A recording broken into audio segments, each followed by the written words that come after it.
Every parent carries the weight of secrets they never meant to keep from their children. For Margaret Thompson, that weight had grown heavier with each passing year, just like the small lump that appeared on her neck. The retired librarian thought it was just another sign of aging. She went to the doctor expecting to hear it was nothing serious, but Nurse Clara found something different. The lump wasn't what it seemed. It was connected to something that ran in Margaret's family, something no one had ever talked about. This discovery would change everything. Margaret would have to face the truth about her past. She would have to reach out to the children who no longer spoke to her. But how do you tell your family that the very thing that tore you apart might now be threatening all your lives? Before we jump back in, tell us where you're tuning in from. And if this story touches you, make sure you're subscribed, because tomorrow I've saved something extra special for you. Margaret Thompson's morning routine had become as predictable as the sunrise that filtered through her kitchen window. At 67, she found comfort in the familiar rhythm of grinding coffee beans, the gentle whistle of her old kettle, and the satisfying thud of the morning newspaper hitting her front porch. Her house on Maple Street had sheltered 40 years of memories. Its rooms lined floor to ceiling with books that spoke of a lifetime spent organizing other people's knowledge while struggling to make sense of her own life story. The faded family photograph on her nightstand caught the early light, showing a younger Margaret with 3 children clustered around her on Christmas morning. Sarah, 16, and radiant with teenage confidence. David, 14, and already showing the serious demeanor that would define his adult years. Little Emma, just 12, gap-toothed and laughing at something beyond the camera's view. Margaret's fingers traced the glass frame each morning, a ritual of remembrance and regret that had persisted for the 8 years since they'd stopped speaking to her. She'd been head librarian at the Millbrook Public Library for 4 decades. Retiring 5 years ago when the town council decided digital efficiency mattered more than the personal touch she'd brought to every patron interaction. Margaret had built her professional life on categorizing, organizing, and ensuring that every piece of information found its proper place. The irony wasn't lost on her that she'd failed so spectacularly at organizing the most important information in her own life. The small lump on her neck had first appeared 6 months ago, no bigger than a marble and just as smooth. She'd noticed it while applying her nightly moisturizer, a routine her mother had insisted upon decades earlier, with the firm declaration that a lady always takes care of her skin. Margaret had pressed the spot gently, finding it movable beneath her fingers, and decided it was nothing more than a swollen lymph node from the cold she'd been fighting. Mrs. Chen from next door had been the first to comment on it 3 months later. The elderly Chinese woman had sharp eyes behind her wire-rimmed glasses and a direct manner that Margaret both appreciated and feared. "That bump on your neck," Mrs. Chen had said while they shared morning coffee on Margaret's back porch. "You should have someone look at that." "It's nothing," Margaret had replied, the same automatic response she'd given to most concerns about her health over the years. "Just getting old." But Mrs. Chen had persisted with the gentle stubbornness of someone who'd outlived a husband and raised 5 children. "My sister had something like that, turned out to be important," she'd fixed Margaret with a meaningful look. "You can't take care of those books if you don't take care of yourself." The comment had struck home because Mrs. Chen understood Margaret's relationship with her books. They were more than collections of stories and information. They were companions that never disappointed her, never judged her past mistakes, never demanded explanations for choices she'd made in fear rather than wisdom. Her living room resembled a cozy library branch, with reading chairs positioned to catch the best light and small tables within arm's reach for coffee cups and reading glasses. Margaret's collection reflected her eclectic tastes and professional habits, Medical textbooks sat beside poetry collections, gardening guides neighbored mystery novels, self-help books on family relationships purchased in hopeful moments, gathered dust beside well-worn classics she returned to for comfort. The box of old library cards from her career sat on her desk like a physical manifestation of her life's work, organizing knowledge, helping people find what they needed, ensuring nothing important was lost or forgotten. The kitchen held evidence of a life lived alone, but not without purpose. The refrigerator door displayed a carefully maintained calendar, each day marked with small appointments and reminders.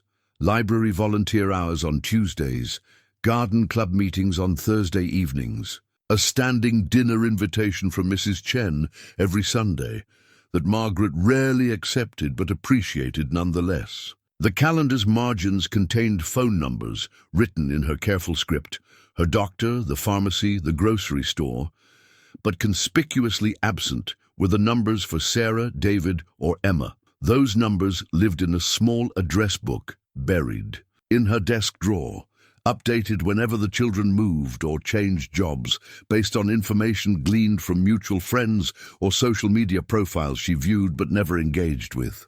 She knew Sarah had become a successful marketing executive in Portland. David worked as an accountant in Denver and had married a woman named Jessica 3 years ago. Emma taught middle school science in Chicago and had recently adopted a rescue dog named Buster. Margaret knew these details the way a researcher knows facts about distant subjects, with accuracy but without intimacy. The knowledge felt hollow, lacking the warmth and context that came from actual conversation, from being present in their lives rather than observing from the edges. The estrangement had begun slowly, like erosion that seems insignificant until it undermines an entire foundation. Margaret's natural tendency toward emotional reserve, inherited from her own mother's generation of women who believed feelings were private matters, had created distance when her children needed closeness. Her first husband, Robert's death from a sudden heart attack when the children were teenagers, had sent Margaret into a protective shell that she'd never fully emerged from. She'd remarried too quickly to Thomas, a man who seemed steady and reliable, but who brought his own emotional baggage and little patience for the complex dynamics of a blended family. The marriage had lasted 12 years, long enough for the children to leave home carrying resentments about feeling displaced in their own family. When Thomas died of cancer 8 years ago, Margaret found herself alone with a house full of memories and an address book full of numbers she didn't dare call. The lump had grown slightly over the months, becoming more noticeable when she turned her head or when her fingers found it during her nightly routine. Mrs. Chen's comments had planted a seed of concern that sprouted into something approaching anxiety. Margaret had always prided herself on being rational and practical, qualities that served her well as a librarian, but seemed inadequate when applied to her own health. She'd finally scheduled the appointment on a Wednesday morning after Mrs. Chen's fourth or fifth gentle suggestion, choosing the community health clinic over her longtime family doctor to avoid the lecture she was certain to receive about regular checkups and preventive care. The clinic felt less personal, more like a transaction she could complete without having to explain why she'd waited so long to address what was probably nothing at all. The appointment card sat on her kitchen counter for 2 weeks, a small white rectangle that seemed to mock her procrastination. She'd almost cancelled twice, once when the lump seemed smaller than usual, and once when she convinced herself that bringing medical attention to it might somehow make it worse. But Mrs. Chen's concerned glances and her own growing awareness of the bump's presence had finally overcome her resistance. Margaret understood intellectually that denial was an ineffective strategy for dealing with health concerns. She'd read enough medical information over her career to know that early detection was crucial for treating anything serious. But knowledge and action were different things entirely, separated by the vast gulf of fear and the stubborn human tendency to believe that ignoring a problem might make it disappear. The morning of her appointment, Margaret selected her clothes with the same care she'd once used to choose outfits for parent-teacher conferences or important library board meetings. A simple navy dress that projected competence and respectability, comfortable shoes for walking, a lightweight cardigan because medical offices were always too cold. She applied her makeup with steady hands, noting how the lump was more visible. In the morning light streaming through her bathroom window, her reflection showed a woman who'd aged gracefully but quietly, with silver hair. She'd stopped coloring 3 years ago, and lines that spoke of more worry than laughter. She looked like someone who'd spent her life helping others find answers while remaining unable to answer the most important questions about her own life. How had she let her relationships with her children deteriorate so completely? When had silence become her default response to difficult emotions? Why did she find it easier to care for books than for the people who mattered most? These questions followed her to the car, to the clinic, and into the waiting room, where she sat surrounded by magazines she was too nervous to read, and other patients who seemed more at ease with the routine of medical care. Margaret Thompson, who had spent her career helping people navigate complex systems and find the information they needed, felt completely unprepared for whatever answer she might receive about the small lump that had grown from a minor annoyance into the catalyst for everything that was about to change. The Millbrook Community Health Clinic occupied a converted Victorian house on the town's main street, its waiting room decorated with cheerful prints and comfortable chairs that couldn't quite mask the underlying tension of a place where people came seeking answers they weren't sure they wanted to hear. Margaret arrived 15 minutes early, a habit ingrained by decades of professional punctuality, and settled into a corner chair with a clear view of both the reception desk and the exit. The intake forms felt familiar in their bureaucratic thoroughness, requesting information about family medical history that Margaret realized she couldn't accurately provide. Her mother had died of what the family had always called complications from pneumonia, but Margaret had never questioned the vague explanation. Her father had succumbed to a stroke at 72, an event that seemed straightforward enough. Beyond that, family medical information became murky, filtered through generations of women who considered health matters private and rarely discussed specifics even among themselves. Margaret Thompson. The voice belonged to a woman in her early 60s, wearing scrubs printed with small, purple flowers. Her dark hair was pulled back in a practical ponytail, and her face carried the kind of warmth that came from years of putting patience at ease. The badge clipped to her pocket read, Clara Martinez, RN, with a collection of service pins that spoke of 25 years spent in healthcare. Clara's handshake was firm and brief, her manner professionally friendly as she led Margaret down a hallway lined with motivational posters about healthy living and preventive care.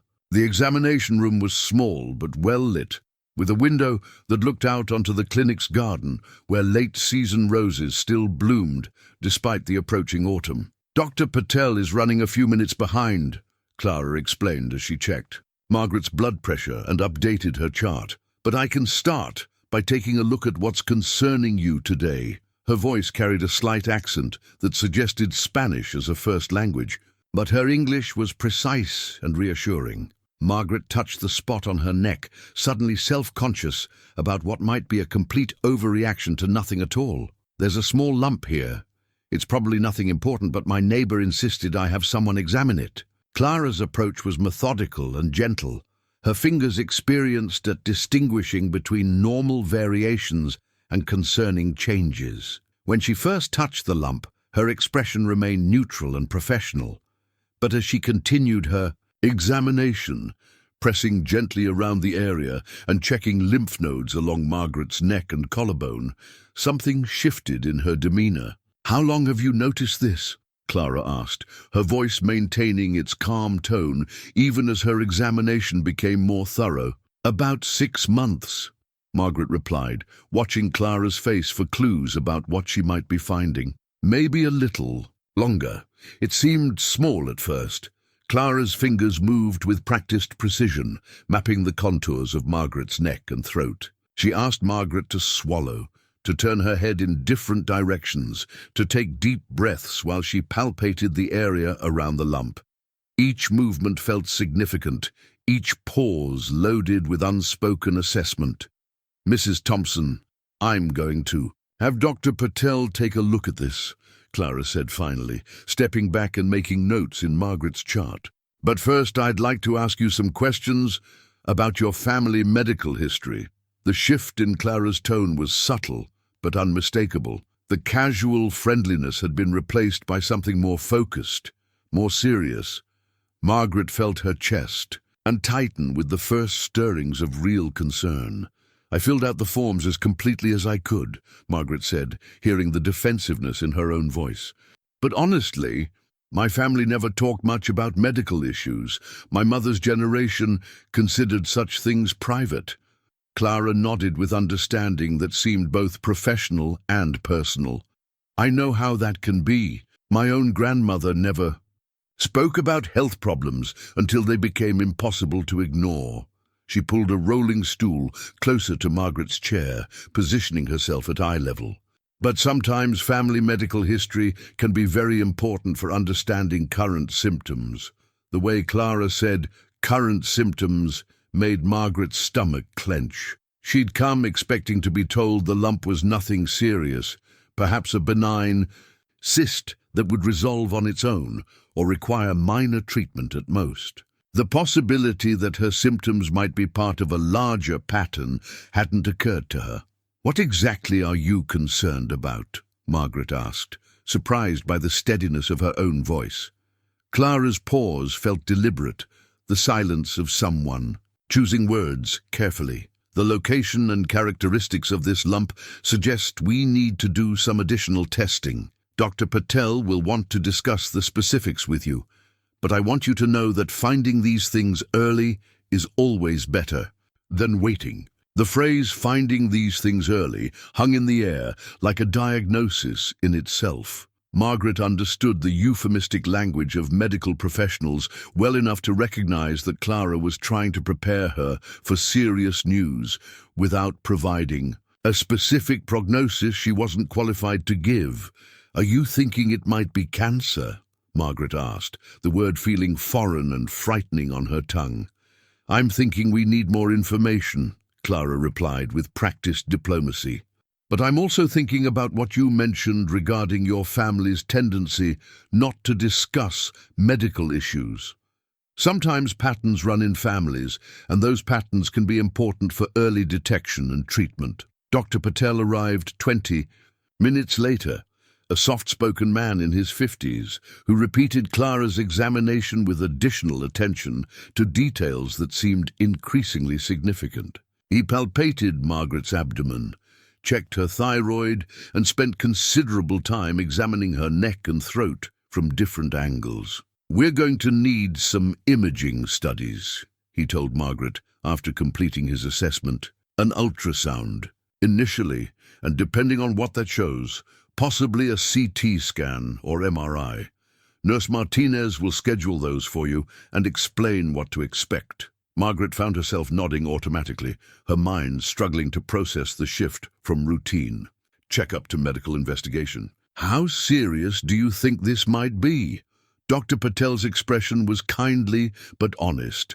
"I can't give you a definitive answer without more information, but I can tell you that we're going to be very thorough in figuring out exactly what we're dealing with.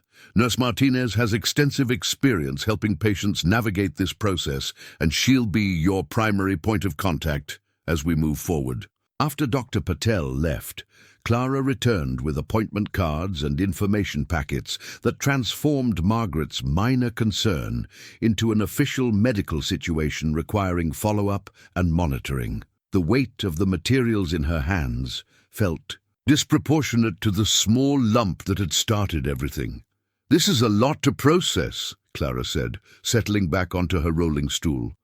"Do you have family nearby who can provide support during the testing process?" The question hit Margaret like a physical blow, highlighting the isolation she'd created through years of emotional distance and stubborn pride. "Not really," she admitted, the words feeling like a confession of failure. "My children and I haven't spoken in several years."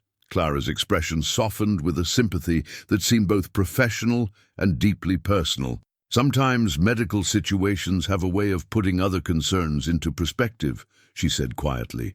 "People often find that health scares help them focus on what's truly important." Margaret left the clinic with a folder full of information about thyroid nodules, lymphatic system disorders, and genetic factors in endocrine cancers. The walk to her car felt surreal, as if she were moving through someone else's life rather than her own. The small lump on her neck seemed larger now, more prominent, weighted with possibilities she hadn't considered that morning. Sitting in her car in the clinic parking lot, Margaret touched the spot again and felt the solid presence of something that definitely didn't belong. For the first time in years, she considered calling one of her children, imagining how she might explain that the woman who had been emotionally unavailable when they needed her most was now facing a health crisis that might require the support she'd never learned to ask for. But the numbers in her address book felt as distant as ever, separated not just by geography, but by years of accumulated silence and unresolved hurt. Margaret started her car and drove home, carrying with her the growing awareness that the lump on her neck might be the least of her problems. Margaret's house felt different when she returned from the clinic, as if the familiar spaces had been subtly rearranged by the weight of unanswered questions. She moved through her evening routine mechanically, preparing a simple dinner she barely tasted and attempting to read a mystery novel that couldn't hold her attention. The lump on her neck seemed to pulse with awareness, demanding acknowledgement every time she touched it or caught her reflection in a mirror. Sleep came in fragments punctuated by periods of staring at the ceiling and running scenarios through her mind. What if the tests revealed something serious? What if she needed surgery or treatment that would require help she had no one to ask for? What if she'd waited too long to address something that might have been manageable if caught earlier?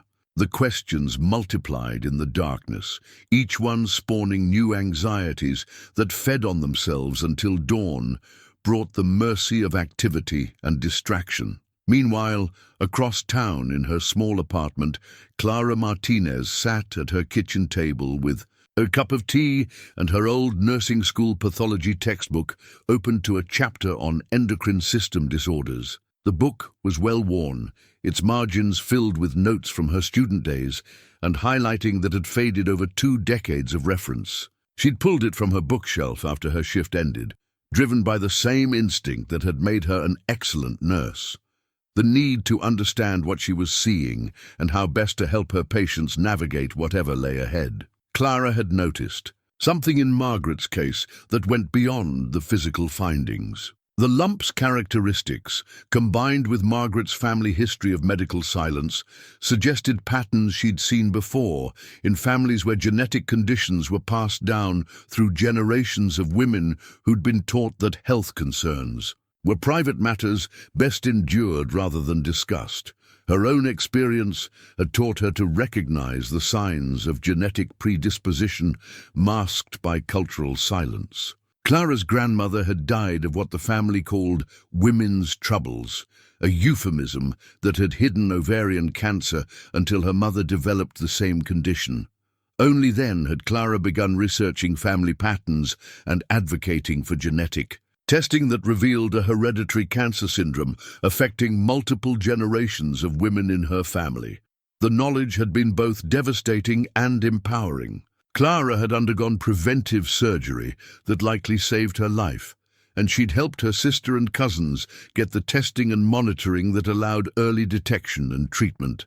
But the process had also highlighted how many family members had suffered needlessly, because information about their genetic heritage had been buried under layers of shame and silence. Margaret reminded Clara of her own mother, dignified, self-contained, and fiercely private about personal matters. The combination of those traits with a significant family medical history often created perfect conditions for genetic conditions to hide and flourish across generations. Clara made notes in her personal journal, not about Margaret's specific case, but about the general patterns she was observing and the research she wanted to review. As a nurse, she understood the boundaries of her professional role, but she also understood that patient advocacy sometimes required going beyond the standard protocols to ensure people received the care and information they needed. The next morning brought Margaret's first sleepless night's consequences, a headache and the kind of bone-deep fatigue that comes from anxiety rather than physical exertion. She considered calling the clinic to postpone her ultrasound appointment, scheduled for the following week, but recognized the impulse as another form of avoidance that wouldn't solve anything. Instead, she did something she hadn't done in 3 years. She picked up her phone and dialed her sister Rose's number in Phoenix. Rose answered on the 4th ring, her voice cautious and surprised. "Margaret, is everything okay?" The question was loaded with their shared history of contact. That typically meant bad news or family emergencies. Margaret hadn't called simply to talk in longer than either of them could remember. "I'm fine," Margaret began, then caught herself. "Actually, that's not entirely true. I've had some medical tests done, and the doctors are asking about family history.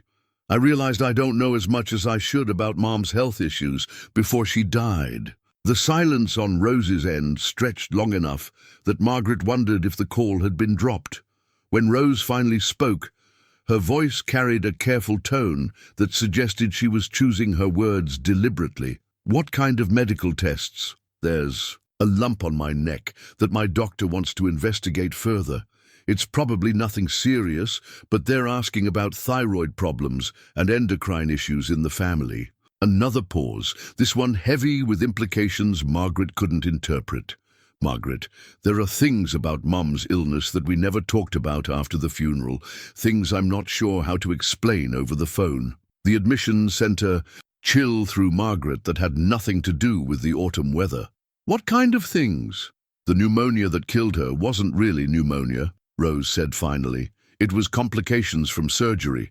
Surgery for something that had been growing for months before she finally told anyone about it." Margaret felt the ground shifting beneath her understanding of their family history. "What kind of surgery?" "Thyroid cancer," Rose said quietly.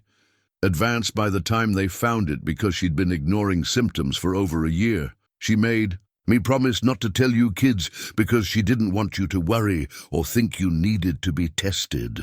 The revelation hit Margaret like a physical blow. Their mother had died of thyroid cancer, the same type of cancer that Dr. Patel had mentioned as a possibility for Margaret's lump, and Rose had known for 15 years without saying anything. "Why didn't you tell us?"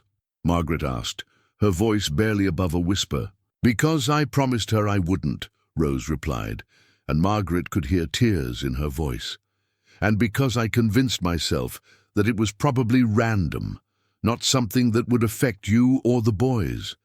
But I've regretted keeping that promise. Every day since." Margaret's mind raced through the implications. If their mother had died of thyroid cancer, Margaret's current symptoms took on an entirely different significance. The lump that had seemed like a minor annoyance might be part of a family pattern that had been hidden for over a decade. "Rose, is there anything else about our family medical history that I should know? I think we need to have a longer conversation," Rose said. "Preferably in person. There are some things that Mom told me before she died, things about her mother and grandmother that she made me promise to keep secret. But if you're facing health issues now, maybe it's time to break some of those promises." Margaret felt overwhelmed by the sudden expansion of family secrets she'd never known existed. The simple medical appointment that had started everything was revealing layers of hidden information that recontextualized her entire understanding of her family's history. "Can you come here?" Margaret asked. "I don't think I can wait for a convenient time to visit Phoenix. I'll book a flight today," Rose said without hesitation. "Margaret, I'm sorry I've kept this from you for so long. I thought I was protecting you, but I realize now that I might have been putting you in danger instead." After the call ended, Margaret sat in her kitchen staring at the phone and struggling to process what she'd learned. Her mother's death hadn't been the straightforward pneumonia complication the family had been told. There was a family history of thyroid cancer that had been deliberately hidden, and Rose knew additional family medical secrets that might be relevant to Margaret's current situation. For the first time since her clinic appointment, Margaret felt a spark of something beyond anxiety. She felt angry at the well-intentioned secrecy that had potentially put her health at risk, at the cultural patterns that had taught generations of women to suffer in silence, and at herself for perpetuating the same emotional distance with her own children that had characterized her relationship with her mother, Margaret Thompson, who had spent her career organizing information and ensuring it was accessible to those who needed it, realized she'd been living with a family history that had been deliberately kept from her. The small lump on her neck was beginning to feel less like an isolated health concern and more like the visible tip of a much larger problem rooted in decades of silence and secrets. The ultrasound appointment arrived with the weight of inevitability, scheduled for a Tuesday morning when the clinic's radiology department was least busy. Margaret arrived early again, but this time her punctuality felt less like professional habit and more like an attempt to control some small aspect of a situation that was rapidly spinning beyond her influence. Clara was waiting for her in the reception area, not because she was scheduled to assist with the procedure, but because she'd made it her business to be there. The gesture was small, but significant, a reminder that Margaret wasn't navigating this process entirely alone. "How are you feeling today?" Clara asked as they walked toward the imaging center. "Terrified," Margaret admitted, surprised by her own honesty, "and angry. My sister told me things about our family medical history that change everything about this situation." Clara's expression shifted to one of knowing concern. Family medical secrets can be particularly challenging. Sometimes what previous generations thought was protective ends up being quite the opposite. The ultrasound technician was a young woman named Beth, who explained each step of the process as she positioned Margaret on the examination table and applied the cool gel that would help the transducer capture images. Margaret watched the monitor, trying to interpret the grey and black patterns that meant nothing to her untrained eye, but seemed to convey significant information to Beth, whose expression became increasingly focused as the examination progressed. "I'll need to get some additional images," Beth said, after 20 minutes of scanning from different angles. "Dr. Patel likes to be very thorough with these cases." The phrase, "these cases," suggested that Margaret's situation wasn't unique, that there was a category of patients with similar presentations and concerning findings. The knowledge was oddly comforting and deeply frightening at the same time. Dr. Patel reviewed the images while Margaret waited in an examination room with Clara, who had positioned herself as both medical professional and emotional support. When the doctor returned, his expression was serious but kind. "The imaging shows some characteristics that concern me," he said, settling into the chair across from Margaret. "The nodule is larger than we initially estimated, and there are some features that suggest we need to move forward with a biopsy." Margaret felt her chest tighten. "What kind of features?" "Irregular borders, internal calcifications, and increased blood flow to the area," Dr. Patel explained.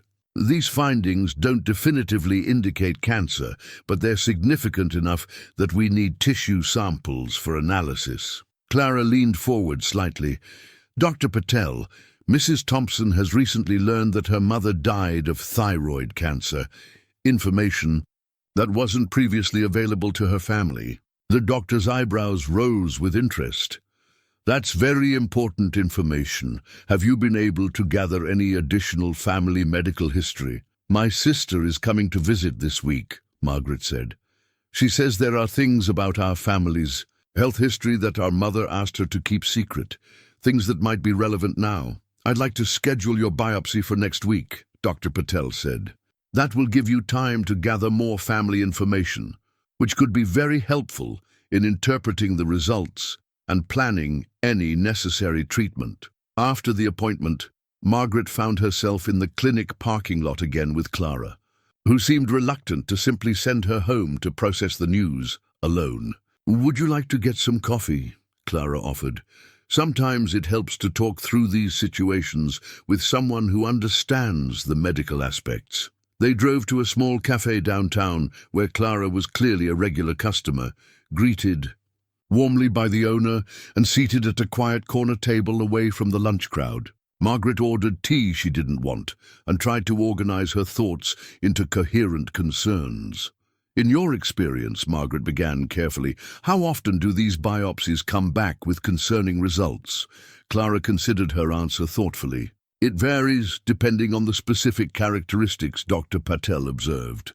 "But I can tell you that early detection and treatment have excellent outcomes, even when the diagnosis is something serious." "And you think my family history is significant?" "I think family medical secrecy is more common than people realize, and it often comes from a place of wanting to protect loved ones," Clara said. "But genetic factors in cancer risk are real, and having accurate family information can be crucial for proper screening and treatment."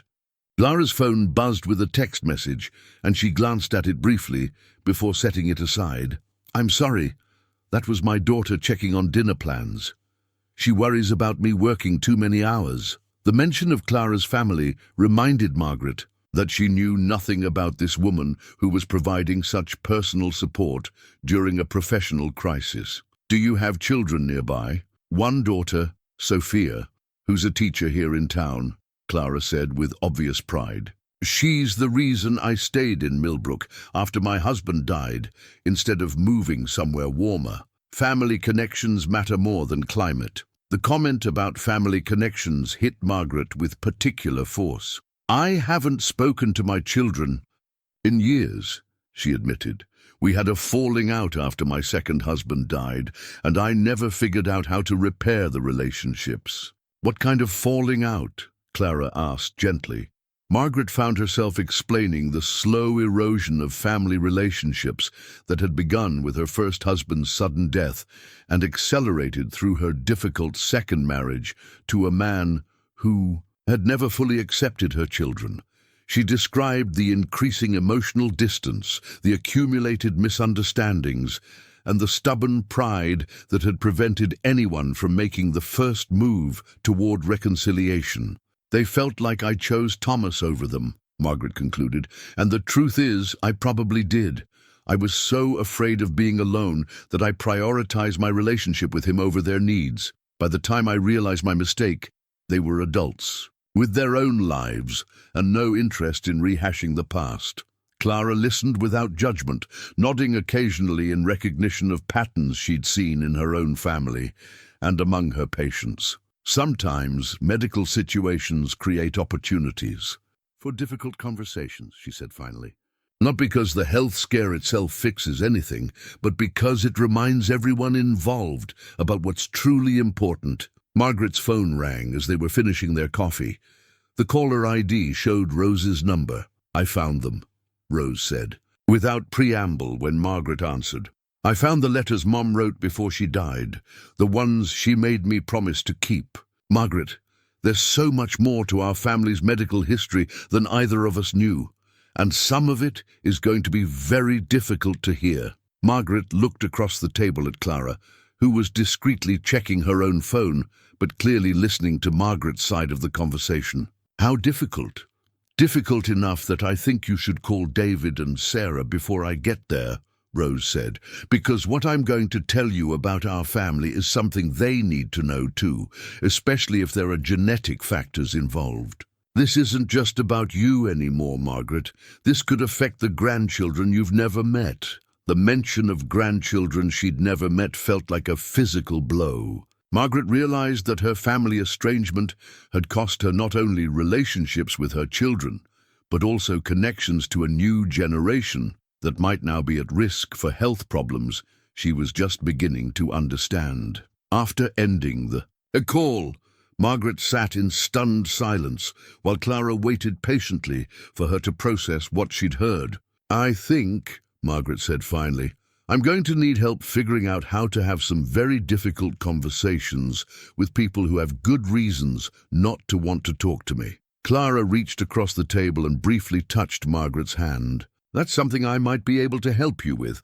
Sometimes having a neutral person facilitate those conversations can make all the difference. For the first time since her initial clinic appointment, Margaret felt something that might have been hope mixed with her fear. She wasn't facing this crisis entirely alone, and perhaps it wasn't too late to repair some of the damage her years of silence had created. Margaret spent the evening before Rose's arrival rehearsing phone conversations that felt impossible to initiate. She stood in her kitchen with her address book open to Sarah's number, the phone in her hand, practicing opening lines that ranged from casual to desperate. "Hi, Sarah, it's your mother," sounded too formal.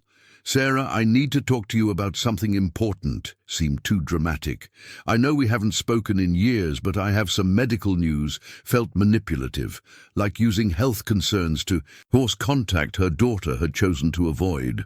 The problem wasn't just finding the right words, it was confronting the accumulated weight of years of silence and the genuine possibility that Sarah might simply hang up when she heard Margaret's voice. The last conversation they'd had, 3 days after Thomas's funeral, had ended with Sarah saying she was tired of feeling like an outsider in her own family and needed space to figure out how to have a relationship with a mother who had consistently prioritized other people's needs over her children's. Margaret had given her that space, initially believing it would be temporary, a cooling-off period that would naturally resolve itself. But days had become weeks. Weeks had become months, and eventually the silence had calcified into something that felt permanent and insurmountable. Now, facing the possibility that her family's medical history might put her children and their future families at risk, Margaret realized that her respect for Sarah's need for space had become its own form of neglect. She'd been so afraid of pushing too hard that she'd stopped pushing at all, leaving her children to interpret her silence as indifference rather than uncertainty about how to repair what felt irreparably broken. She finally dialed Sarah's number at 9 o'clock, calculating that it would be 7 in Portland and hoping to catch her daughter during a quiet evening at home. Sarah answered on the second ring, her voice professionally friendly until she registered who was calling. "Mom?" The single word carried surprise, wariness, and what might have been the faintest trace of concern. "Hello, Sarah," Margaret said, abandoning her rehearsed openings in favor of simple honesty. "I'm calling because I've learned some things about our family's medical history that I think you need to know." The pause that followed felt eternal. When Sarah finally spoke, her voice was carefully neutral. "What kind of things?" "Your grandmother didn't die of pneumonia complications," Margaret began, feeling the strange relief that came with sharing a burden she'd only recently learned she was carrying. "She died of thyroid cancer, advanced thyroid cancer that she hid from the family until it was too late to treat effectively." Another silence, shorter this time, but heavy with implications. "How did you find out?" Rose told me yesterday. "Apparently, Grandma made her promise to keep it secret so the rest of us wouldn't worry about being tested or developing the same condition. And now I have a lump on my neck that my doctors are concerned about." Margaret heard what sounded like Sarah setting down a glass or cup, followed by the soft sound of movement that suggested her daughter was settling into a chair for a longer conversation. "How concerned are the doctors?" Sarah asked. "Concerned enough to schedule a biopsy next week. Concerned enough to ask detailed questions about family history that I couldn't answer because I didn't know the real story. And you're telling me this because thyroid cancer can be hereditary? I'm telling you this because Rose says there are other family medical secrets that Grandma shared with her before she died. Things that might affect you and David and Emma, and potentially your children, if you have them." The mention of children seemed to shift something in Sarah's tone. "I'm pregnant," she said quietly. 12 weeks. We haven't told anyone yet because of some early complications, but everything seems to be okay now." The news hit Margaret like a physical blow. Joy at the prospect of becoming a grandmother mixed with grief over learning about it in the context of discussing genetic health risks rather than celebration. "Congratulations," Margaret said, her voice thick with emotion. "That's wonderful news." "Thank you." Sarah's voice softened slightly. "Mum, I need to tell you something. I've thought about calling you so many times over the past few years, especially since we started trying to have a baby, and I realized how much family medical history I don't know." "Why didn't you call?" "Because I didn't know how to get past all the hurt feelings and accumulated resentment to have a normal conversation. And because I was afraid you'd think I only wanted to reconnect because I needed something from you." Margaret felt tears starting, recognizing in Sarah's words the same paralysis that had kept her from reaching out. They'd both been trapped by pride and fear, each waiting for the other to make the first move, while time passed, and the distance between them grew. "I should have called you years ago," Margaret admitted. "I should have fought harder to repair our relationship instead of assuming you needed space indefinitely. And I should have been more direct about what I needed from you, instead of just pulling away and hoping you'd figure it out," Sarah replied. The conversation continued for another 20 minutes, carefully navigating years of unspoken hurt while focusing on the immediate medical concerns that had finally broken through their mutual stubbornness. Sarah promised to schedule genetic counseling and discuss the family history with her obstetrician. She also provided Margaret with David's current phone number and suggested that he might be more receptive to contact than Margaret had assumed. "He's been asking about you," Sarah admitted before they hung up. "Especially since he got married. Jessica has been encouraging him to reach out, but he wasn't sure if you'd want to hear from him." After ending the call with Sarah, Margaret felt emotionally drained, but oddly hopeful. The conversation had been difficult and incomplete, but it had reopened a door that had been closed for too long. More importantly, it had reminded her that her children were adults now, capable of understanding complex situations and making their own decisions about relationships and forgiveness. She called David immediately, while her courage was still bolstered by Sarah's unexpected receptivity. His phone went to voicemail, but she left a message explaining the family medical situation and asking him to call her back when he had time for a serious conversation. The hardest call would be to Emma, her youngest, who had been most affected by the family tensions during her teenage years, and who had been the most definitive about cutting contact. Emma had told Margaret, through David, that she needed to focus on her own mental health and couldn't maintain a relationship with a mother who had consistently made her feel like an afterthought in her own family. Margaret understood Emma's position intellectually, but it had been the most painful to accept emotionally. Emma had been the child who most resembled Margaret in temperament and interests, the one who had shared her love of books and quiet reflection. Losing that connection had felt like losing a part of herself.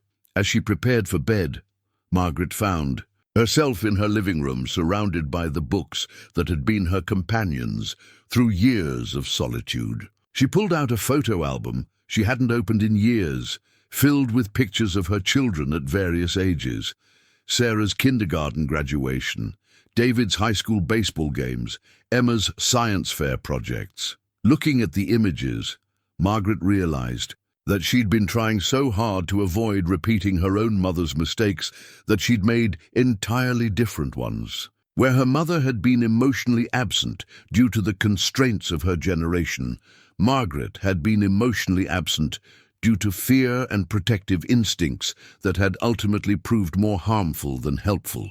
But the phone call with Sarah had given her hope that it might not be too late to change the patterns that had defined their family relationships. Medical crises had a way of clarifying what was truly important, and perhaps this frightening situation could become the catalyst for healing that none of them had been able to create on their own. Rose arrived on Thursday morning carrying a small suitcase and a shoebox that looked like it had been handled with reverence for decades. Margaret met her at the airport, struck by how much her sister had aged since their last visit 3 years earlier. Rose's hair had gone completely silver, and her face carried new lines that spoke of worry and sleepless nights. But her embrace was warm and immediate, carrying none of the hesitation that had characterized their relationship since their mother's death. "I'm glad you called," Rose said, as they drove toward Margaret's house. "I've been carrying these secrets for too long, and I think they've been making me sick with guilt." The shoebox sat between them on Margaret's kitchen table like a time bomb filled with family history. Rose handled it carefully, as if the contents might disintegrate if exposed to too much light or air. Inside were letters in their mothers, in careful handwriting, medical records that had been deliberately hidden, and photographs Margaret had never seen. "Mom wrote these during her last weeks in the hospital," Rose explained, her hands trembling slightly as she lifted the first envelope. She was heavily medicated, but she was determined to record everything she remembered about our family's health history. She made me promise to keep them unless someone in the family developed symptoms that might be related. Margaret's mother's recipe box, which had always seemed like a collection of family cooking traditions, turned out to contain more than instructions for holiday meals and Sunday dinners. Hidden among cards for apple pie and pot roast were notes written in the margins about the family condition, and reminders about which relatives had suffered from women's troubles that were never discussed in detail. "Look at this," Rose said, pulling out a recipe card for Christmas cookies that had additional text squeezed into the margins. "Take to doctor if neck swelling occurs. Check Mary's medical records. Tell girls about Grandma's surgery." Margaret stared at the familiar handwriting that had labeled countless containers in their childhood refrigerator, now revealing that their mother had been documenting medical concerns alongside cooking instructions. The juxtaposition was both touching and heartbreaking. A woman trying to care for her family's health and nutrition using the only recording system she felt comfortable with. "There's more," Rose said quietly, pulling out a manila envelope that contained official medical documents. "These are Grandma's actual medical records from 1962. Mom somehow got copies after Grandma died and kept them hidden for 40 years. The records told a story that recontextualized everything Margaret thought she knew about her grandmother's death. The heart condition that the family had blamed for her early death at 58 was actually advanced thyroid cancer that had spread to her lymph nodes and lungs before being diagnosed. The medical terminology was outdated, but the pattern was unmistakable. "And here's great-grandma's death certificate," Rose continued, her voice getting smaller with each revelation. "Cause of death listed as goiter complications, which was the 1930s way of describing what we now know was probably thyroid cancer." Margaret felt overwhelmed by the sudden expansion of family medical history that painted a clear picture of genetic predisposition spanning at least 4 generations of women.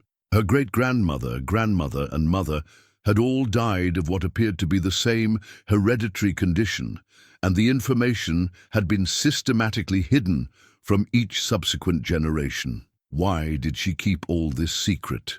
Margaret asked, though she suspected she already knew the answer. "Because she thought she was protecting us," Rose replied. "She grew up in a time when cancer was considered shameful, when people believed it was contagious or a sign of moral weakness. She thought if we didn't know about the family pattern, we wouldn't worry about developing it ourselves." David arrived that evening, having driven straight from Denver after receiving Margaret's voicemail. He was 38 now, with premature, grey at his temples and the serious demeanor of someone who spent his days working with numbers and financial projections. His embrace was brief but genuine, and Margaret could see both her first husband and herself in his careful approach to emotional situations. "How bad is it?" he asked without preamble, settling into the chair at Margaret's kitchen table that had been his spot during childhood dinners. Margaret and Rose spread out the family medical documents like evidence in a case they were building together. David's expression grew increasingly grim as he reviewed the death certificates, medical records, and their mother's handwritten notes about family symptoms and patterns. "Jesus," he said finally, sitting back in his chair, "you're telling me that we've had a genetic predisposition to thyroid cancer in our family for at least 4 generations, and nobody thought to mention this until now." "It wasn't that simple," Rose said defensively. "The medical understanding of genetic factors was completely different when Mom was making these decisions. Cancer genetics wasn't even a field of study until recently, but she could have told us after genetic testing became available," David pointed out. "She could have updated her thinking as medical knowledge improved." Margaret found herself in the unexpected position of defending her mother's choices while simultaneously feeling betrayed by them. "I think she was trapped by her original decision," she said slowly. "Once she'd decided to keep it secret, telling us later would have meant admitting that she'd potentially put us at risk by withholding important information." David pulled out his phone and began researching hereditary thyroid cancer, his accountant's mind immediately organizing the information into risk assessments and action items. According to this, hereditary thyroid cancer often appears in people's 50s and 60s. "Mom, you're 67, I'm 38, Sarah is 35. We should all be getting genetic testing and regular monitoring.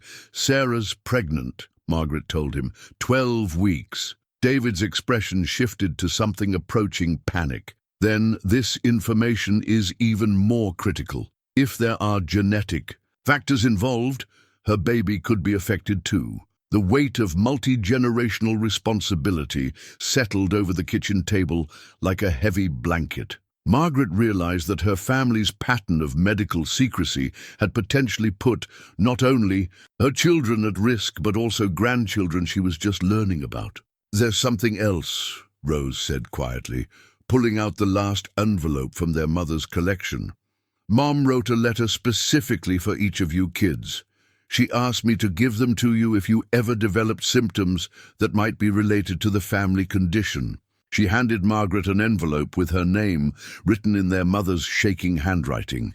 Inside was a letter dated 6 months before their mother's death, written in the careful script of someone who knew her time was limited. "My dearest Margaret," the letter began, "if you are reading this, it means that the family condition has found you despite my prayers that it would skip your generation. I have kept secrets that I believe would protect you, but I realize now that knowledge might be more protective than ignorance." Margaret's hands shook as she read her mother's explanation of the family medical history, her regrets about maintaining secrecy, and her love for her children that had motivated choices that now seemed misguided but well-intentioned. "She was trying to protect us in the only way she knew how," Margaret said after finishing the letter. "But she ended up recreating the same pattern of silence that probably killed her mother and grandmother." David looked around the table at the 3 generations of family medical secrets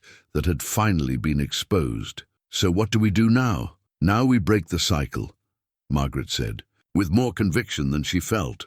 "We get tested, we share information, and we make sure that your children and Sarah's children have the knowledge they need to protect themselves." For the first time since her clinic appointment, Margaret felt like she understood not just her own medical situation, but her family's complex relationship with truth, protection, and love. The lump on her neck was part of a story that stretched back generations, but it could also be the beginning of a new chapter where information was shared rather than hidden, where love was expressed through honesty rather than protective silence. Clara had been researching Margaret's case in her spare time, driven by the same instincts that had made her an exceptional nurse for over 2 decades.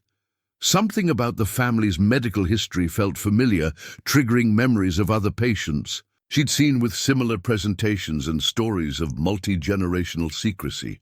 On Friday morning, she made a decision that stretched the boundaries of standard nursing protocol, but felt essential for proper patient care. She drove to the county records office during her lunch break, armed with the names and approximate dates Margaret had mentioned during their conversations. Public death certificates were available to anyone who requested them, and Clara's experience had taught her that official documents sometimes told different stories than family narratives passed down through generations.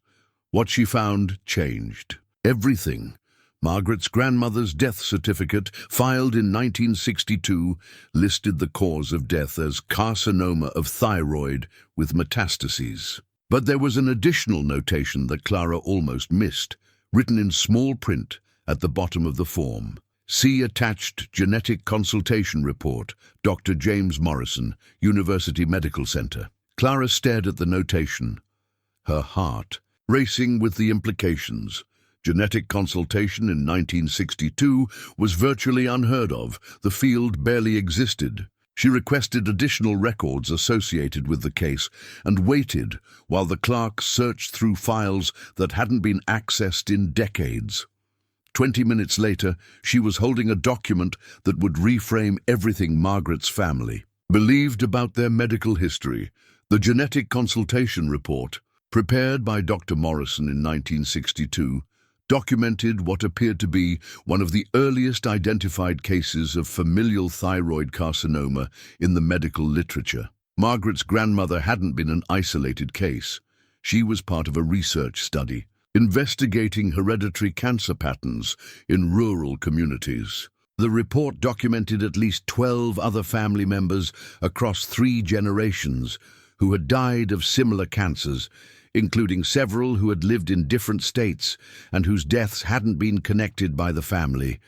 More shocking still was the final page of the report, which contained Dr. Morrison's recommendations for ongoing monitoring of the surviving family members. He had specifically recommended that Margaret's mother and her siblings receive annual thyroid examinations and that their children be enrolled in a genetic tracking study once they reached adulthood. The recommendations had never been followed. Clara called Dr. Patel immediately, her hands shaking as she explained what she'd discovered. Margaret's family wasn't just hiding their medical history, she told him. They were part of an early genetic study that identified their specific hereditary pattern. There are detailed medical recommendations that were made over 60 years. That could have prevented multiple deaths in their family. How detailed? Dr. Patel asked. Detailed enough to include specific screening protocols and genetic markers that we're still using today, Clara replied. Dr. Morrison was apparently decades ahead of his time. His research predicted exactly what we're seeing in Margaret's case. Dr. Patel was quiet for a long moment. Clara, if this documentation is accurate, it means Margaret's family has been living with a well-documented genetic condition that has established treatment and prevention protocols. This changes her prognosis significantly. It also means her children and grandchildren can be tested for specific genetic markers instead of just being monitored for general cancer risk, Clara added.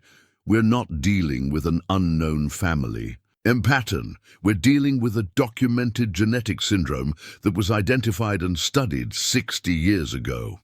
Clara spent the rest of her afternoon making copies of the records and researching Dr. Morrison's work. What she found was both fascinating and heartbreaking. Dr. Morrison had been a pioneer in genetic medicine, conducting groundbreaking research on hereditary cancer patterns in the 1960s. His work on familial thyroid carcinoma had been published in several medical journals and had contributed to the early understanding of genetic factors in cancer development. But his research had been conducted during an era when patient communication was paternalistic, and families were often not included in medical decision-making. The detailed recommendations he'd made for Margaret's family had been sent to their family doctor, who had apparently decided not to share the information with the family members themselves. Margaret's mother had never known that her mother's death was part of a documented genetic pattern. She'd never known that specific monitoring and prevention strategies existed. She'd made decisions about secrecy based on shame and fear, not understanding that her family's condition was part of legitimate medical research that could have saved lives. Clara called Margaret at home, her voice careful but urgent. "Margaret, I need you to come to the clinic this afternoon. I found some information about your family's medical history that I think you need to see in person." "What kind of information?" Margaret asked, and Clara could hear the anxiety in her voice. "Information that changes everything we thought we knew about your family's situation," Clara replied. "Can you bring Rose and David with you? They should hear this too." 2 hours later, Margaret sat in Dr. Patel's office with Rose and David, staring at photocopies of documents that revealed the true scope of their family's genetic history. Dr. Morrison's research had identified their specific genetic mutation, documented its inheritance pattern, and provided detailed recommendations for management that could have prevented multiple deaths across several generations. "You're telling us that our family has been part of medical research for over 60 years?" David asked, his voice tight with controlled anger. "Your grandmother was enrolled in Dr. Morrison's study after her diagnosis," Dr. Patel explained. "But it appears that the information was never communicated to your family members. The medical culture of that era often excluded patients and families from research findings." Margaret felt overwhelmed by the implications. So my mother's secrecy wasn't just about shame or cultural attitudes toward cancer. She literally didn't know that there was medical research about our family's condition. "That's correct," Clara said gently. "She was making decisions based on incomplete information, trying to protect you from something she didn't fully understand herself." Rose was crying quietly, clutching the photocopied research documents. "All these years I've been carrying guilt about keeping Mom's secrets. But she was keeping secrets she didn't even know she had." "What does this mean for Margaret's treatment?" David asked, his accounting background leading him to focus on practical implications. Dr. Patel consulted the research documents. "It means we can test Margaret for the specific genetic markers Dr. Morrison identified. If she carries the mutation, we can tailor her treatment plan based on 60 years of research data. If she doesn't carry it, her risk profile changes significantly. And it means Sarah and David can be tested for the same markers," Clara added. "Instead of general cancer screening, they can receive targeted monitoring based on their specific genetic status." Margaret looked around the room at her sister, her son, and the medical professionals who had become unexpected allies in unraveling her family's complex history. "How long will it take to get the genetic test results?" "About 2 weeks," Dr. Patel replied. "But Margaret, I want you to understand something important. Regardless of the genetic test results, your current symptoms still require treatment. We're still proceeding with the biopsy as scheduled. But the genetic information will help us understand whether this is likely to be an isolated incident or part of the broader family pattern," Clara explained. "And it will help us develop screening protocols for your children and grandchildren." David pulled out his phone. "I need to call Sarah. She needs to know about this research before her next obstetric appointment." As her family began making plans based on information that had been hidden for over half a century, Margaret felt a complex mixture of relief and grief. Relief that they finally had answers and a path forward. Grief for all the family members who had died without access to information that might have saved their lives. "Clara," Margaret said as they prepared to leave the clinic, "how did you know to look for these records?" Clara smiled sadly. "Because I've seen this pattern before, in other families. Sometimes the most important medical information gets lost, not because people want to hide it, but because the systems for communicating it break down. I've learned to look beyond what families think they know about their medical history." Margaret realized that Clara had become more than a nurse providing professional care. She had become a detective, uncovering family secrets, an advocate ensuring proper treatment, and a bridge helping to reconnect relationships that had been damaged by years of silence and misunderstanding. The small lump on Margaret's neck, which had started as a minor health concern, had become the key that unlocked decades of hidden family history and revealed patterns of love, protection, and secrecy that had shaped 3 generations of women. But for the first time since her initial clinic appointment, Margaret felt hopeful that the cycle of silence and secrets was finally coming to an end. The genetic test results arrived on a Tuesday morning that felt weighted with the accumulated anxiety of 3 generations. Margaret sat in Dr. Patel's office with Clara beside her, both women understanding that the envelope in the doctor's hands contained information that would determine not only Margaret's treatment plan, but the medical future of her entire family. The results confirm what Dr. Morrison's research suggested, Dr. Patel said, his voice gentle but direct. You carry the specific genetic mutation that predisposes you to familial thyroid carcinoma, the same mutation that was documented in your grandmother's case 60 years ago. Margaret felt a strange mixture of vindication and fear. The confirmation meant that her family's medical history finally made complete sense, but it also meant that she was facing the same condition that had killed multiple generations of women in her family. What does this mean for my treatment? She asked. It means we proceed with surgery, but with the benefit of 6 decades of research about this specific genetic condition, Dr. Patel explained. Dr. Morrison's protocols, updated with modern surgical techniques, give us very clear guidelines for treatment that should prevent the advanced progression your grandmother and mother experienced. Clara had spent the previous week creating a comprehensive family medical history chart that would serve as a roadmap for future generations. The chart documented the genetic pattern across 4 generations, included specific screening recommendations for each family member, and provided a clear timeline for genetic testing and preventive care. It was the kind of organized, accessible information that Margaret had spent her career helping people find, but applied to her own family's most crucial needs. I've shared this information with Sarah and David, Clara said, indicating the medical chart. Both of them have scheduled genetic testing, and Sarah's obstetrician is coordinating with a genetic counselor who specializes in hereditary cancer syndromes. Margaret's surgery was scheduled for the following Monday, 5 days that felt both too long and impossibly short. The weekend took on a surreal quality, with family members arriving to provide support that Margaret hadn't experienced in years.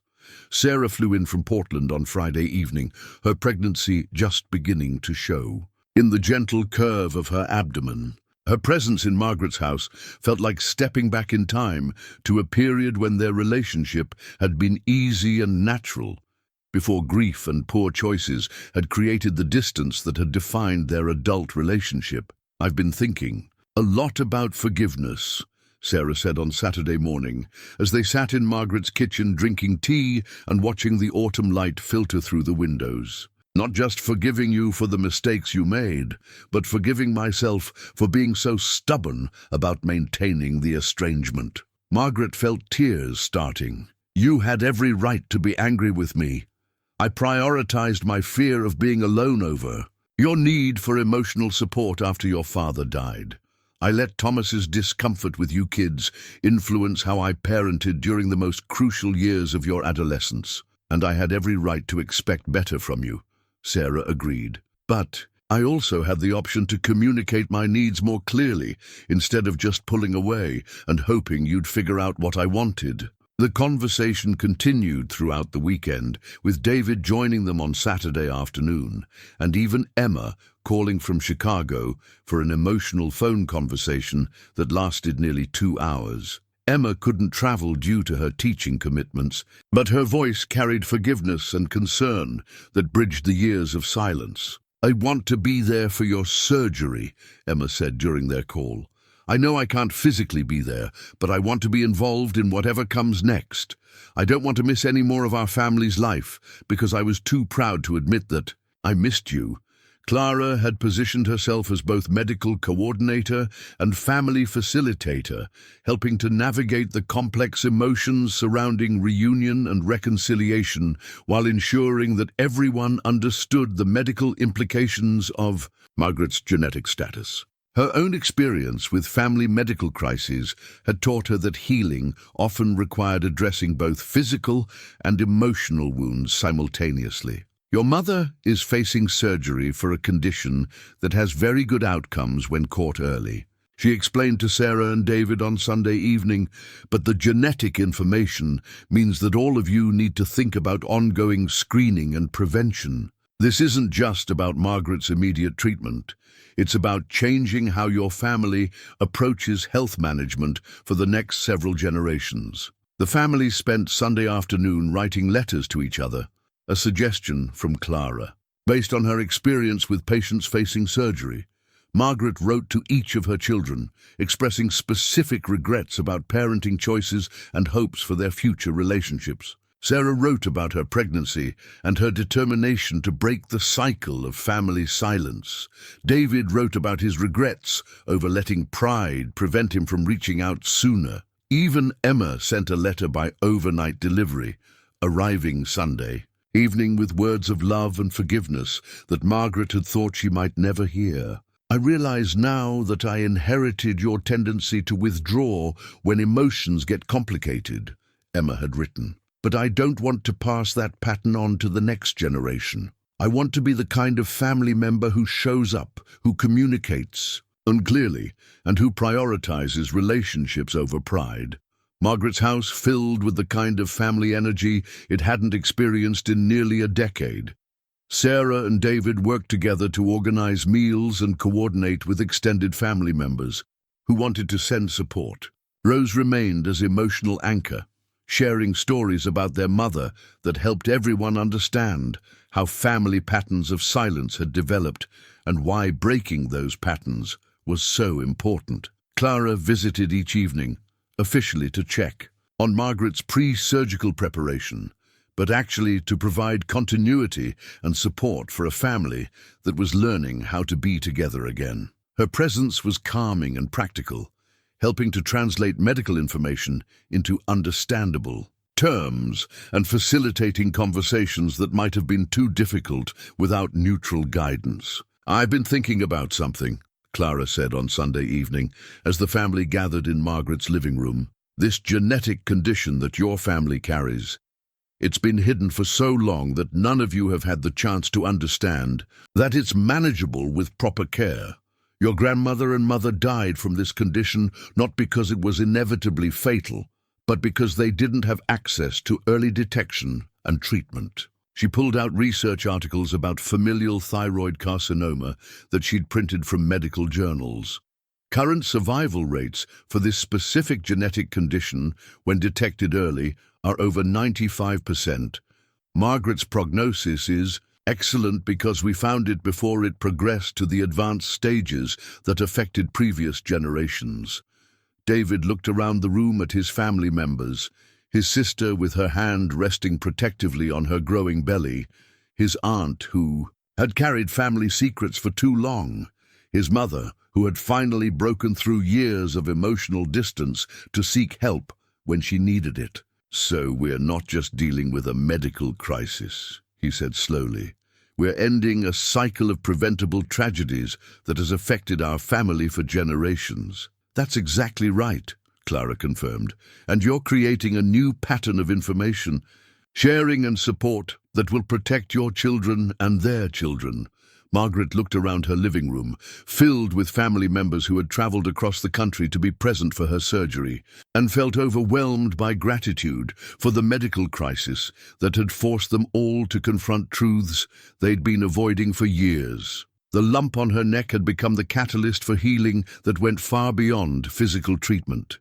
"Whatever happens in surgery tomorrow," she said, her voice steady with conviction, "I want you all to know that these past few weeks have given me something I thought I'd lost forever. You've given me my family back, and you've helped me understand that love sometimes requires courage to be vulnerable rather than strength to stay distant." As her family settled in for their last evening before surgery, Margaret felt prepared not just for the medical procedure she would face, but for the next chapter of family relationships that would be built on honesty, support, and the hard-won wisdom that came from nearly losing each other to pride and silence.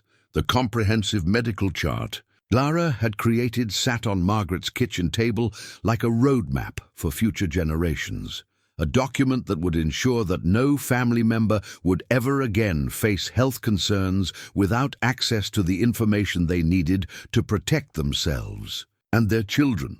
It represented everything Margaret had spent her career trying to achieve, organizing crucial information and making it accessible to those who needed it most.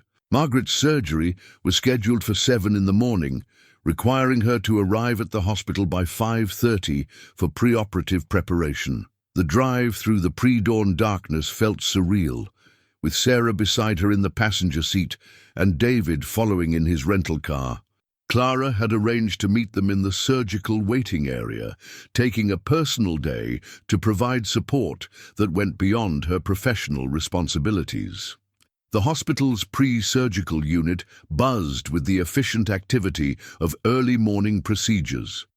Margaret changed into the surgical gown that would mark her transition from anxious patient to surgical case, then settled into the preoperative bed where nurses checked her vital signs and reviewed her medical history one final time. "Mrs. Thompson, I'm Dr. Rebecca Santos, your anesthesiologist," said a woman in her 40s who exuded calm competence. "I've reviewed your genetic testing results and your family medical history. We're going to take excellent care of you today." The acknowledgement of her genetic status felt significant. Confirmation that her medical team understood they were treating not just an isolated thyroid nodule, but a hereditary condition with specific implications for surgical approach and post-operative care. Sarah held Margaret's hand as they wheeled her toward the operating room, both women understanding that this moment represented more than medical treatment. It represented the end of a family pattern of suffering in silence and the beginning of a new approach to health and communication that would protect future generations. "I love you, Mom," Sarah said as they reached the doors to the surgical suite. "We'll be here when you wake up." The operating room was a sanctuary of focused medical expertise, with Dr. Patel and his surgical team prepared to perform a procedure that had been refined over decades of research, much of it built on the foundation of Dr. Morrison's pioneering work from the 1960s. Margaret's surgery would benefit not only from modern surgical techniques, but from 60 years of accumulated knowledge about her specific genetic condition. In the waiting room, Margaret's family settled into the uncomfortable chairs that had supported countless other families through similar vigils. Clara arrived with coffee and pastries, understanding that the long wait would require both caffeine and distraction to manage anxiety. Dr. Patel estimated 2 to 3 hours for the complete procedure, Clara explained to Sarah and David. "They're doing a total thyroidectomy with lymph node sampling, which is the standard protocol for Margaret's genetic condition." Sarah touched her growing belly unconsciously, thinking about the genetic testing she had scheduled for the following week. The results would determine not only her own health monitoring, but the screening protocols for the baby she was carrying. "Ah, you scared about your genetic testing?" David asked, noticing his sister's gesture. "Terrified," Sarah admitted, "but also relieved that I'll finally have clear information instead of wondering and worrying about unknown family risks." David pulled out his phone and showed them the appointment confirmation for his own genetic testing, scheduled for the following Friday in Denver. "Jessica has been incredible through all of this. She actually said she was grateful that we found out about the family history before we start having children." Clara listened to their conversation with professional interest and personal satisfaction. She had watched many families navigate genetic testing results, and she understood that knowledge, even when it revealed concerning information, was almost always better than uncertainty and fear. "Your mother's courage in pursuing medical care for what she initially thought was a minor concern has potentially saved multiple lives, Clara told them. If she hadn't gotten that lump checked, your family might have continued the pattern of late detection and poor outcomes that affected previous generations. Rose arrived an hour into the surgery, having driven from Margaret's house after ensuring that everything was prepared for Margaret's recovery period. She brought the box of family medical documents that had become so crucial to understanding their genetic history. "I've been thinking about Mom's letters," Rose said, settling into the chair beside Sarah.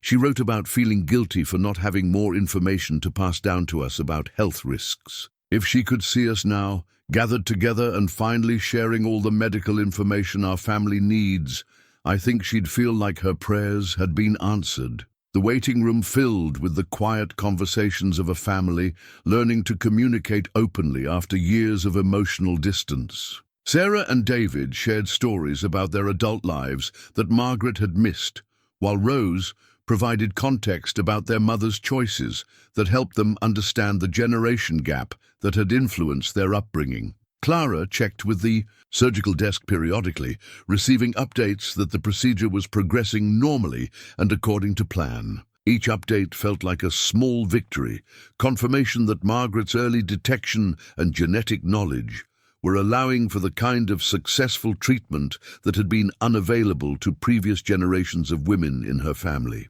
As the second hour of surgery began, Sarah looked around the waiting room at the family that had been scattered by grief and misunderstanding, but was now reunited by love and shared concern for Margaret's health. "Whatever happens," she said quietly, "I'm grateful that we're all here together.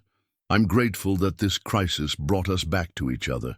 Dr. Patel emerged from the surgical suite 2 hours and 40 minutes after Margaret had been wheeled into the operating room. His scrubs were wrinkled and his surgical cap had left marks on his forehead, but his expression carried the satisfied exhaustion of a procedure that had gone exactly according to plan.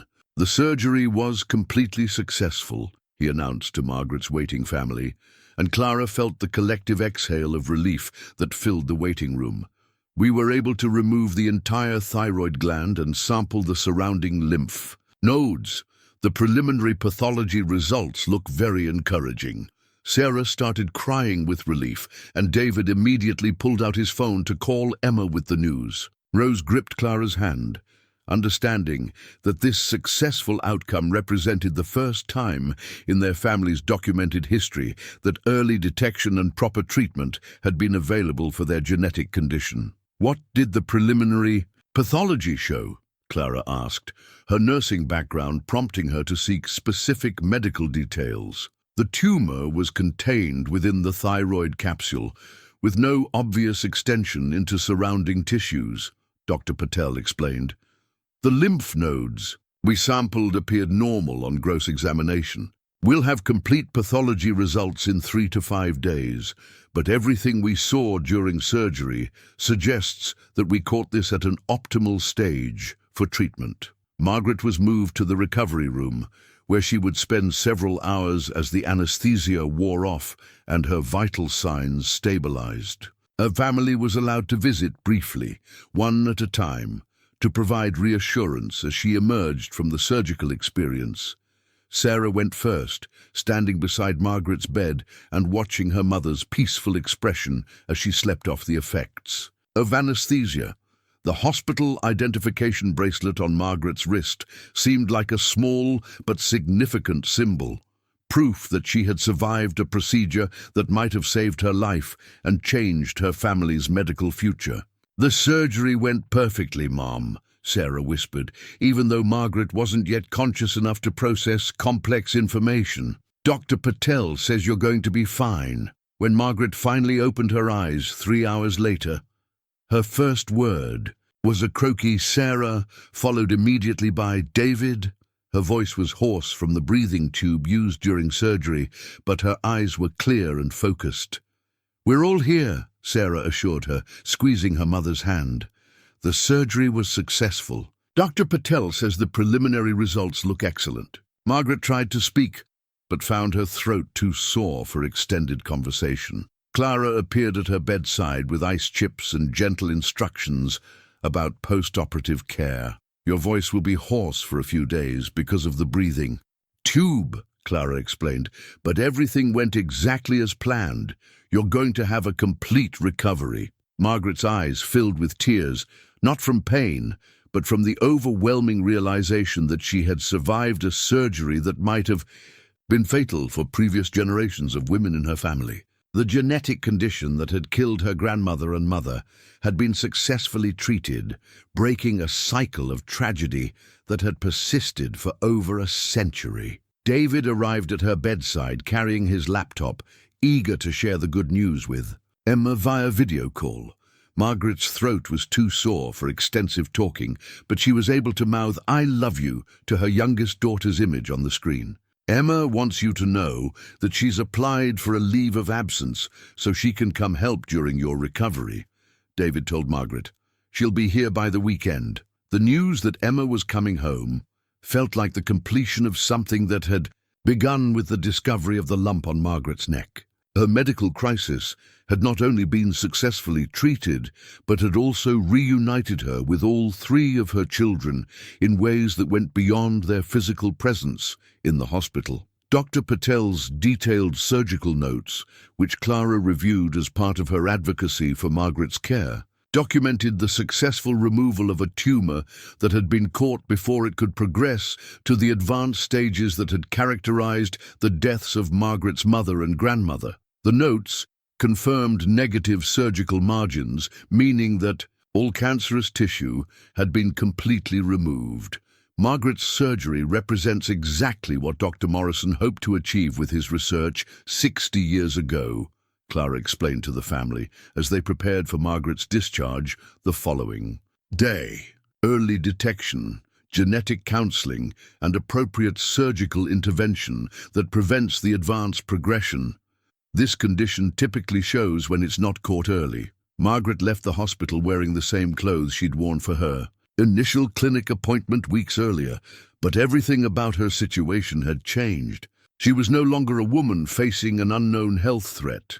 She was a cancer survivor with an excellent prognosis and a family that had been reunited through the process of confronting their shared medical heritage. The small plastic hospital bracelet that she kept in her purse after discharge became a symbol of survival and transformation. It represented not only her successful surgery, but also her family's successful navigation of genetic information, medical treatment, and emotional healing that had been generations in the making. As they drove home from the hospital, Margaret felt grateful for the medical crisis that had forced her family to break their patterns of silence and secrecy.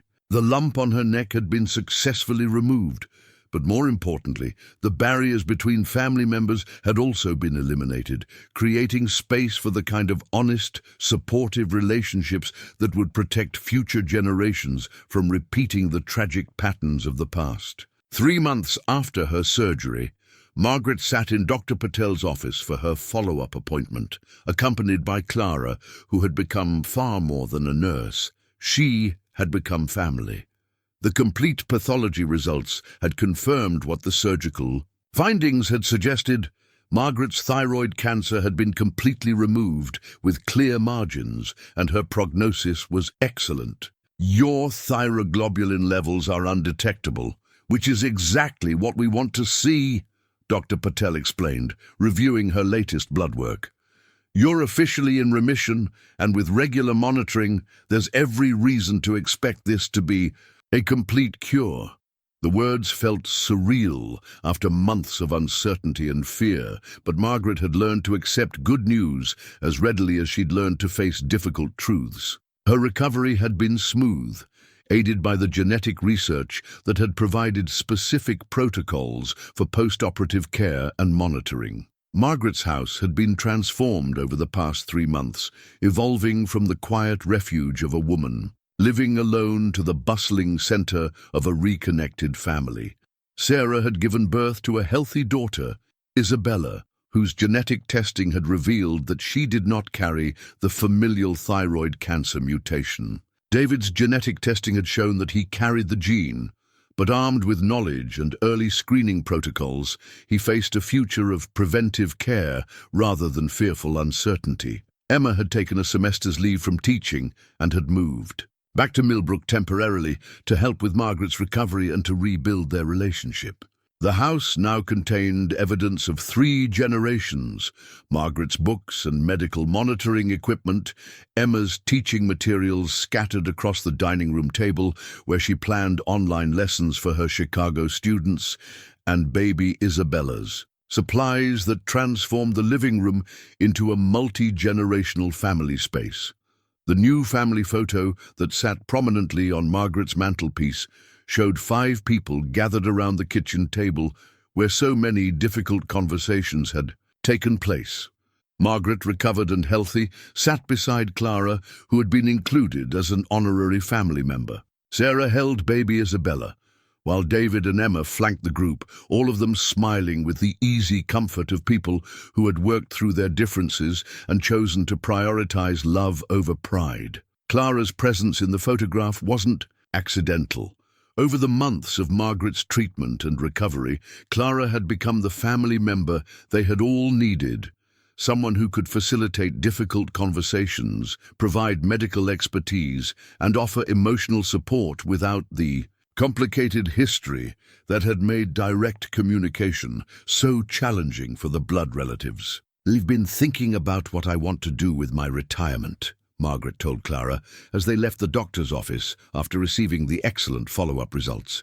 "I want to help other families navigate genetic health information the way you helped us." Clara smiled with genuine pleasure.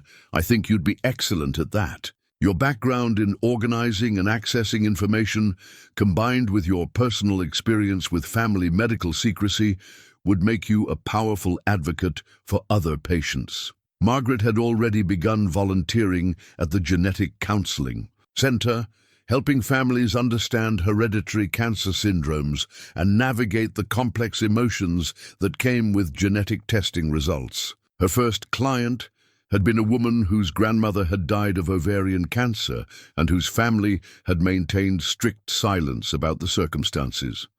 Margaret had been able to share her own story and help the woman understand that family medical secrecy often came from love and fear rather than shame or deliberate harm. "The work feels like a natural extension of what I did as a librarian," Margaret explained to Emma one evening as they prepared dinner together. "I'm still helping people find information they need, but now it's information that could save their lives." Emma had decided to move back to Millbrook permanently, accepting a position at the local middle school that would allow her to be close to her recovering mother and her new niece. The decision represented more than geographical proximity. It represented a choice to prioritize family relationships and be present for the important moments rather than maintaining distance out of old hurt. "I realize now that I inherited your tendency to withdraw when relationships get complicated," Emma had told Margaret during one of their evening conversations.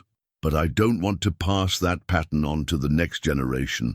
I want Isabella to grow up in a family where people show up for each other." Sarah had returned to Portland, but visited monthly, bringing Isabella for extended weekends that filled Margaret's house with the sounds and chaos of new life. David and Jessica had decided to start their family, armed with genetic information and screening protocols that would ensure their children received appropriate monitoring from birth. The medical chart that Clara had created for Margaret's family had become a living document, updated with each family member's genetic testing results and screening schedules. It served as the foundation for a new family tradition of open communication about health concerns and proactive medical care. Margaret kept Dr. Morrison's original research documents framed in her study, a reminder of how medical knowledge could be lost or hidden across generations.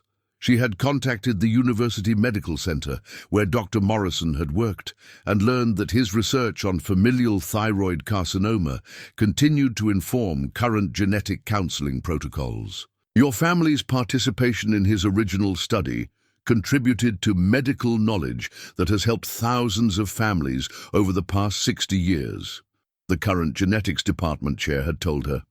And your advocacy work is helping ensure that families today have access to information that might have saved your mother and grandmother. On quiet evenings, Margaret often sat in her living room, surrounded by the books that had been her companions through years of solitude. But now, they shared space with family photos, baby toys, and evidence of a life that had expanded beyond the careful boundaries she had once maintained. The small lump that had appeared on her neck had seemed like a threat to her solitary but peaceful existence. Instead, it had become the catalyst for healing that had restored her family relationships and given her a new purpose in helping other families navigate similar challenges. The latest addition to her mantelpiece was a thank you card from the family she had helped at the Genetic Counseling Center. "Because of your story," the woman had written, "my daughter will grow up knowing her family's medical history and receiving the preventive care that could save her life. You helped us break a cycle of silence that has affected our family for generations." Margaret Thompson, who had spent her career organizing information and making it accessible to those who needed it, had discovered that the most important information she would ever organize was her own family's genetic heritage. The process had cost her months of anxiety and medical treatment, but it had given her something she had thought was lost forever. A family that communicated openly, supported each other through difficulties, and faced the future together rather than in fearful isolation.